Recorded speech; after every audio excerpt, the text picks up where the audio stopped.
अस्सलाम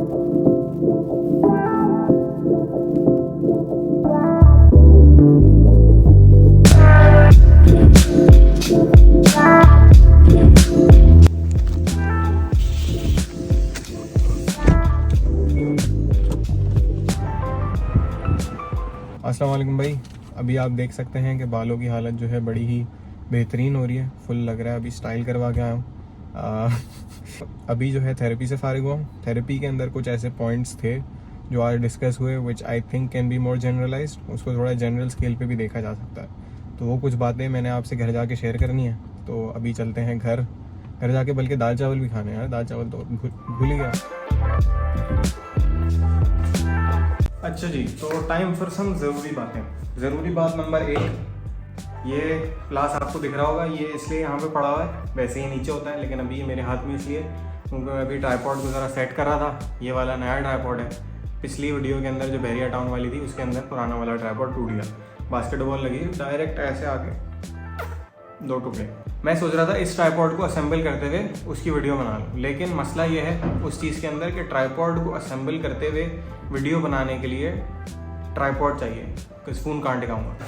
तीसरी चीज़ ये कि अभी बाल सेट किए थे, लेकिन अब मेरे ख्याल में ख़राब हो गए होंगे, क्योंकि अभी जो ये वाले बाल हैं इनकी लेंथ इतनी नहीं है कि ये इस तरफ टिक सके, तो ये बार बार बीच में से ही यहाँ निकल जाते हैं। माफ़ करना, गुस्से में इधर उधर निकल जाता हूँ। अच्छा, तीसरी चीज़ की पता नहीं चौथी चीज़ जो अभी जो है 2-3 दिन से गाड़ी स्पीड ब्रेकर्स पे काफ़ी ज़्यादा लग रही है। और आज इरफान जो नेजर सेज, जब गाड़ी स्पीड ब्रेकर पे नीचे से लगती है ना, तो गाड़ी के नीचे से नहीं, दिल से आवाज़ आती है। ठीक है, तो वो गाड़ी के टायरों की जो है हवा चेक करनी है।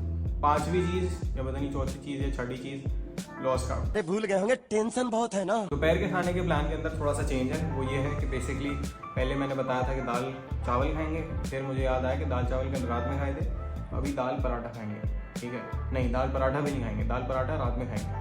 अभी जो है वो कल मॉल गए थे तो पिज़्ज़ा बच गया था थोड़ा सा, तो वो पिज़्ज़ा जो बचा हुआ है वो खाएंगे, उसके बाद फिर जिम जाऊँगा। वैसे मुझे इक्वली पसंद है दाल चावल और दाल पराठा। ठीक है, कभी मतलब एक चीज़ खा ली तो दूसरी का ज़्यादा दिल चाहता है, दूसरी चीज़ खा ली तो पहली वाली का ज़्यादा दिल चाहता है। तो अभी मेरा दाल पराठे का ज़्यादा मन है। आप कमेंट्स में मुझे बताइए कि दाल पराठा आपको ज़्यादा पसंद है या दाल चावल।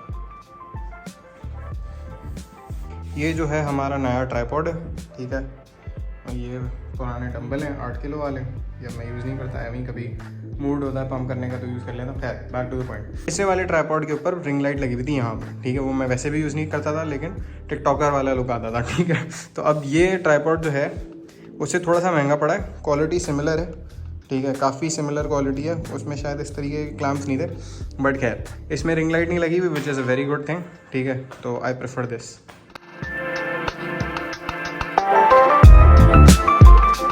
मम्मा जो है वो बाहर गई हुई थी, तो मैं सो रहा था। मम्मा के वापस आने के बाद सोया हूँ वैसे तो, लेकिन प्लान जो है जिम जाने का वो थोड़ा सा मैंने पीछे कर दिया। नींद आ रही थी, मैंने कहा थोड़ी देर सो जाओ। It's always better to have as much sleep as you can before a workout, performance अच्छी रहती है। खैर, coming back to the topic, अभी जिम जाके वापस जब आऊँगा तब वो वाली बात करेंगे जो मैंने पहले मेंशन की थी कि ज़रूरी बात करनी है भाई। तो ये आप देख सकते हैं 11:30 हो रहे हैं अभी। ठीक है, और जो है वो जिम से वापसी हो गई है अभी।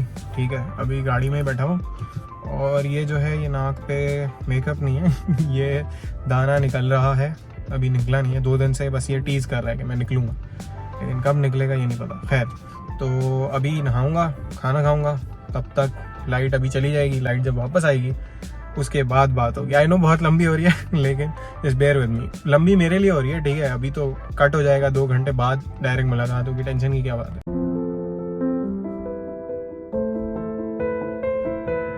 अभी रिसेंटली मैंने जो है एक मुश्किल फैसला लिया था, which was the right call. लेकिन अक्सर ऐसा होता है कि आप सही फैसला लेते हो, लेकिन उस सही फैसले को लेने में भी मुश्किलात का सामना तो करना पड़ता है। बहुत कम फैसले ऐसे होते हैं जिसके अंदर सिर्फ प्रोज हों उसको लेने में, या सिर्फ कॉन्स हों। ज़्यादातर फैसले जो होते हैं वो मिक्स होते हैं कि कुछ उसके फ़ायदे होते हैं, कुछ उसके नुकसान होते हैं। इस फैसले के फ़ायदे ज़्यादा थे, नुकसान कम थे, लेकिन नुकसान थे नॉनदलेस। अब वो जो मसले इस फैसले से आए, दोज वर इमोशनल प्रॉब्लम्स। ठीक है, issues that I knew I might develop. तो उसको डेवलप करने से पहले ही मैंने एक चीज़ करने की सोची, that I should restart my villain arc. Villain arc का जिनको पता है उनको पता है कि क्या सीन है। विलन आर्क के अंदर बेसिकली एक बेसिक आइडिया मैं आपको दे देता हूँ अगर आपको नहीं पता। उसके अंदर आप सिर्फ अपने ऊपर फोकस करते हो, आपके सारे गोल्स जो हैं are very very selfish, you become cold and rude to people. जो लोग आपके क्लोज हैं उनको भी अपने आप से दूर कर देते हो। उस वक्त लोग आपसे डरना शुरू कर देते हैं, आपकी वाइब, आपकी ऑरा इस तरीके की बन जाती है कि लोग आपसे दूर रहते हैं और लोग आपसे बात नहीं करते, लोग आपसे बच के रहते हैं, आपसे डरना शुरू कर देते हैं। तो वो इंटिमिडेशन वाली जो फीलिंग है ना, वो इन अ वे आपके लिए एक कोप की तरह सर्व कर रही होती है। क्योंकि हाँ, आपको मज़ा आ रहा होता है कि हाँ भाई मैं लोगों को डरा रहा हूँ, लोग मुझसे डरते हैं, ठीक है, मुझे कोई कुछ कह नहीं सकता। But at the same time that is all coming from a place of fear. आप खुद डरते हो, मैं खुद डरता था कि किसी के सामने ओपन अप करना ना पड़ जाए, कोई मुझे बहुत अच्छे से पहचान ना ले, कोई मेरे दर्द को देख ना ले कि I am going through something, किसी को पता ना चल जाए। Villain arc is basically like a cope. आप जो है वो प्रॉब्लम से भाग रहे हो, आप अपनी इमोशंस को शट डाउन कर रहे हो, अपने फीलिंग्स को बंद करके you're just focusing on a goal and you're distracting yourself from the problem. अभी मैंने recently अपने threads के अकाउंट पे एक पोस्ट की थी that a man who runs from suffering is chased by it the most. तो इसका मतलब ये है कि अगर आप प्रॉब्लम से, मुश्किलात से दूर भागोगे तो मुश्किलात और प्रॉब्लम्स आपके पीछे भागेंगे। इसके बजाय what I will do this time is कि जो कनेक्शंस मेरे ऑलरेडी हैं, जैसे मेरे पेरेंट्स के साथ, मेरे दोस्तों के साथ, जिनका मुझे पता है वो सिंसियर है मेरे साथ और वो मेरी फिक्र करते हैं, उनसे मैं उसी तरह का रहूँगा, उसी तरीके से खुश रहूँगा, उसी तरीके से उनसे चीज़ें शेयर करता रहूँगा जितनी मेरे अंदर एबिलिटी है और जितना मैं कंफर्टेबली शेयर कर सकता हूँ। लेकिन even if you want to have that growth oriented focus mindset वाली चीज़ कि भाई मुझे अभी जैसे 6 महीने या 1 साल बिल्कुल विलन आर्क के अंदर रहना है। अब विलन आर्क के अंदर एक जो बहुत अच्छी चीज़ होती है दैट इज आपकी जो ग्रोथ होती है वो बहुत ज़्यादा एक्सपोनेंशियल होती है, क्योंकि you are just compounding every habit on top of each other, because आपके पास और कोई काम तो है नहीं, किसी से बात तो करनी नहीं है, कुछ फील तो करना नहीं है। तो all you are doing is just having a productivity streak और उसी से आप अपने आप को डिस्ट्रैक्ट कर रहे हो। तो what I will do instead this time is कि मैं नए कनेक्शंस को अवॉइड करूंगा और पुराने कनेक्शंस को मेंटेन करने की और फ्लरिश करवाने की कोशिश करूंगा, उन पे और काम करने की कोशिश करूंगा। इवन देन, क्योंकि जाहिर है क्लोज जो सिंसियर कनेक्शंस हैं ऐसे लोग थोप के हिसाब से तो मिलते नहीं है, बहुत कम ही होते हैं। तो उन चंद लोगों को if you can hold near and dear to you, उन लोगों की वैल्यू को समझते हुए उन लोगों को उसी तरीके से ट्रीट करना और साथ साथ अपनी ग्रोथ वाली जो जर्नी है उसको भी लेके चलना, that I think would be more beneficial for me. मैं आपको पर्सनल एक्सपीरियंस से बता रहा हूँ ये चीज़ कि विलन आर्क के अंदर जो इमोशनल शटडाउन और इमोशनल नमनेस वाला पीरियड होता है वो मैंने खुद एक्सपीरियंस किया and that was my choice to experience that. वक्त वापस नहीं आता। मैंने उस वक्त को, जिस वक्त मैं इमोशनली अपने आप को बिल्कुल नम फील करवा रहा था और मैं बिल्कुल क्लोज ऑफ था हर किसी से, वो वक्त वापस नहीं आएगा and that time could have been spent better. मैं अपने पेरेंट्स के साथ और बेहतर हो सकता था, उनसे अपना रिलेशनशिप और स्ट्रॉन्ग कर सकता था, मैं अपने दोस्तों के साथ रिलेशनशिप और स्ट्रॉन्ग कर सकता था, लेकिन मैंने वो नहीं किया।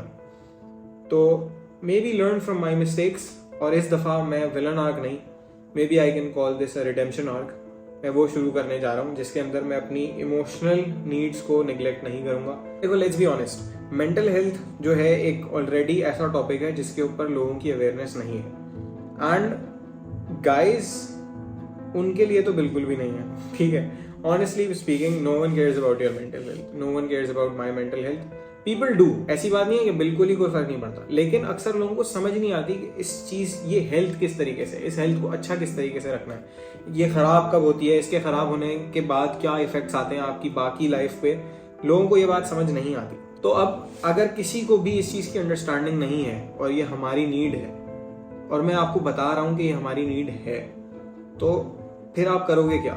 You can work on it your self, that's all you can do. आप अपनी मेंटल हेल्थ का ख्याल रखो, मैं अपनी मेंटल हेल्थ का ख्याल रखता हूँ, बाकी जितने लोग थोड़ा बहुत कंट्रीब्यूट कर सकते हैं वो करेंगे, but at the end of the day main responsibility हर चीज़ की ही आपके ऊपर है। लेकिन मेंटल हेल्थ की तो और ज़्यादा है, बिकॉज अगेन उसके बारे में किसी को कुछ पता ही नहीं है और मर्दों की मेंटल हेल्थ के बारे में किसी को कोई फ़र्क भी नहीं पड़ता।